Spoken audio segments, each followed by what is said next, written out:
బైబిల్లో బ్యూటీ అంటే చెప్పిన, నాకు రైట్ డెమో నేను ఫాలో అవ్వాల్సింది ఎవరైనా ఉన్నారంటే ఈ రెబల్ స్టార్లు, యంగ్ స్టార్లు, సూపర్ స్టార్లు, న్యాచురల్ స్టార్లు వీళ్ళు ఎవ్వరు కాదండి.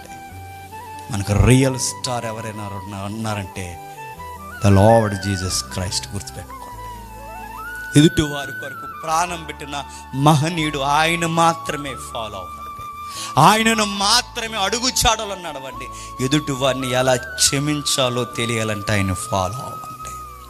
యవనస్తులుగా తల్లిదండ్రులను ఎలా గౌరవించాలో తెలియాలంటే ఆయన ఫాలో అవ్వండి.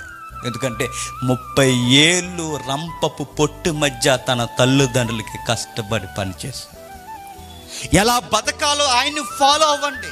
విద్యను ఎలా నేర్చుకోవాలో పేదరికంలో ఆయన్ని ఫాలో అవ్వండి. అడుగడుగున విలువలు నేర్పించి సాక్షాత్తు మానవ ఆకారంలో ఉన్న ఆయన ఈ ప్రపంచానికి ఏం చూపించాడంటే ఆ దైవం యొక్క స్వరూపాన్ని అలా చూపించాడట ఆయన.